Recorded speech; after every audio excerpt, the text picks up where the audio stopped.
Music keeps us all together, and today David Rokas, our producer, and also known as the man who likes eating chilies, is here. Cheers. Cheers. And we want to talk about, I'm going to take a sip of wine with you.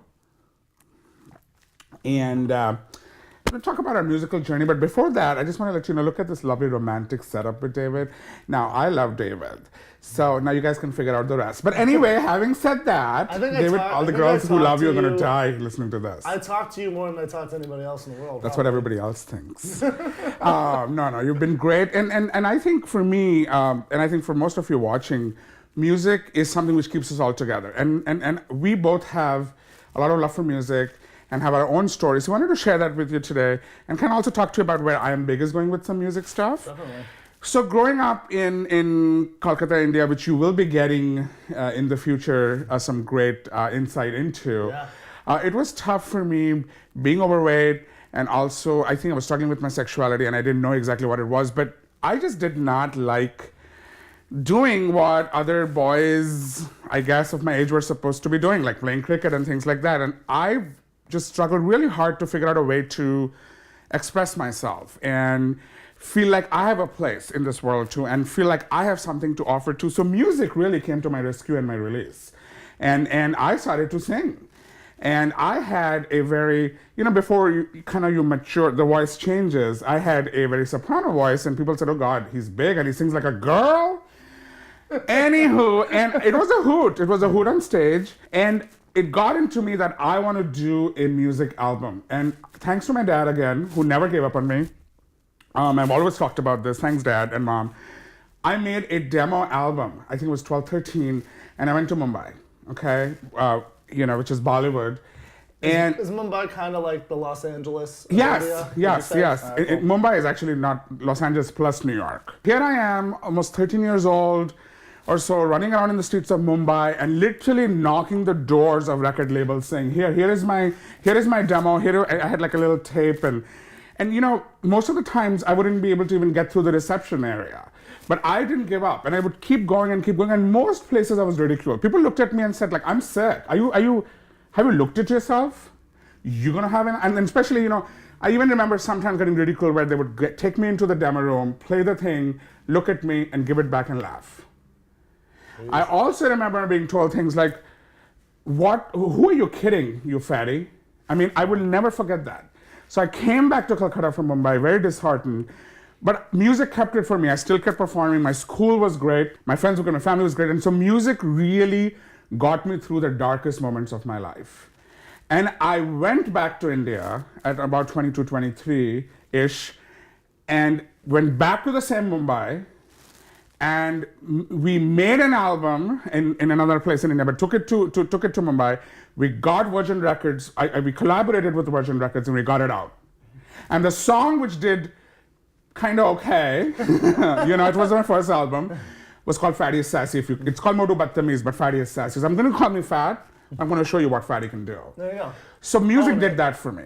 And when we come back, and this break I'm going to show you, instead of a regular trailer, we're going to show you a little glimpse into a couple of my musical videos from India, and music videos which played on different things in India. I know you played on MTV in India, right? Yes, one of them did. One of them did. In fact, I was interviewed by MTV in India as well, after being told way back by everybody I can't do it. So those were moments where you sit there and you're like, don't let anybody tell you that you can't do it, because if you want to, you can. And that happened for me. So in the break, you'll see that, and then once we are back, we're going to talk about your journey. Thank you. Keep watching. बचपन से like this है, world में single piece है, बचपन से like this है, world में single piece है, बचपन से like this है, world में single piece है, कैसे मेंटेन रखा है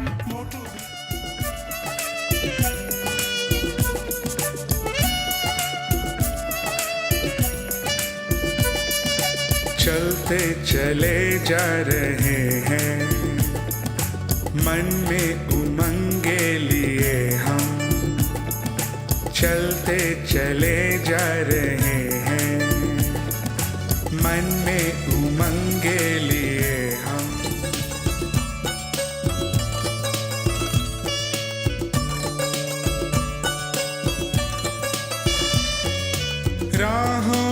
कितनी भी हो मुश्किलें रुकना न जब तक के मंजिल मिले गिर के कोई हारा नहीं हमें हारना गवारा नहीं है अपने दिल को यकीन. Hi everyone, we are back. I hope you enjoyed a glimpse into a couple of my music videos. And here we are with David. And if you want to see any more, the original trailer that we did has some more information and some more footage and stuff. Yeah, so just visit our website. But how are you?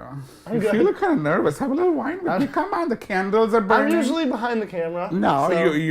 hello. No, great. So tell us about your music. Music is something I always did. It's something I did before I did film and video and everything like that. I started when I was probably like 13. I was in like 6th grade. Okay. I started actually playing the viola for a couple of years. I started playing guitar and I got really in. It was like the late 90s, early 2000s. Like pop punk got really popular. So bands like Blink-182, Green Day, Sum 41. Green Day was already popular. And I just got really, really into music. When I went to junior high, I started making more friends, and there were some kids that already had a band. And their lead singer and guitarist quit or something like that. And I was a year younger than them. They were in high school. I was in 8th grade. But I joined the band, so I started writing the songs. I played guitar and was the lead singer, and it was just like the coolest thing in the world. We were playing shows. So it was awesome. That's where I made most of my friends. Like, awesome. Kind of compare it to like, I guess like our high school football or something like that. Yeah. Like it was just like our entire was your life revolved community. around it. Yeah, I made a ton of friends out of it. Yeah. So then since You're looking hot, by the way. Anyway, keep it's actually talking. warm in here. I shouldn't have worn a sweater. But then so I went to college. I got really into film, but I still was doing music. I played in other bands in high school and stuff. And then it's kind of just gotten to the point where I am today, where with the internet and with like And I've listened to I've come to a couple of your shows. yeah, you've seen us play. I played And in it's a band with amazing. some So friends. this one man does music, does the show, has a full-time job, did a movie, and has a lot of dates with girls still. I don't know how you keep it up. But anyway, and loves John behind the camera. Oh, I still, so love don't John, know about yes. that. But anyway, okay, yeah. But so I was still playing in a band with friends. But the crazy thing is, like today with technology and everything, like the recordings I can do in my bedroom in my apartment are a million times more sophisticated than what we used to have to pay tons of money for to do when we were younger. Like so now with that readily available, you can put it out online. Yeah. It's just started kind of doing stuff myself. So I decided I'm going to make a record label. Or I've made a record label. But I put something out. Yeah. What's it going to be called? Rogers Park Records. That's where you live in. Yeah, that's where I live. I live in Rogers Park. It's all Chicago. based out of my apartment for right now. So awesome. what I'm gonna do first is the guitar player in my band and one of my best friends. Me and him are doing a split CD, so it's gonna be 3 acoustic songs from me. Sam, yeah. Love Sam. Love Sam. Go Sam. 3 acoustic songs from me, 3 acoustic songs from him. They're all brand new. And I've heard a couple. Love it. Love it. And then so we're gonna put it up online. We're gonna do a big release show. We're gonna start playing more shows. When's that again? March 29th. We're doing a release show in Chicago at the Parlor. So if you're in Chicago and you want to come to a hot party, March 29th, where he himself will be coming out with a lot of stuff. March 29th, yeah. It's really fun. So we'll see what happens. Gonna play shows. Still gonna do the band stuff. Like, it's kind of fun. Don't you remember everybody watching? You know the last interview I had with him, season 4, like by this time you were turning pinkish. Oh, yeah. You're kind of turning pinkish. I know, I kind of get you all hot and flustered. Okay. I get anxious on I camera. know you do. That's why I like it. It's like being on the first day. Oh, God. It's a very confusing episode. We here at Am Big just really wish you the best. You're amazing. Thank you. And I think everybody watching, music keeps us all together. Music is one thing which doesn't care about where you're from and what your sexuality is and what you look like or whatever. It brings you closer to human beings. And that's what we're doing. And with I Am Big, we're going to be promoting a bunch of artists and musicians and bands and doing events in the future. There's a lot of stuff we want. I think it's going to be a lot of really tuned. cool stuff that we're really, And really keep excited watching about. as you kind of learn more about David Rokus's coming out journey of your musical journey. I mean. Musical journey. Let's get that right before people freak out. Thank you. Bye. Bye. Bye.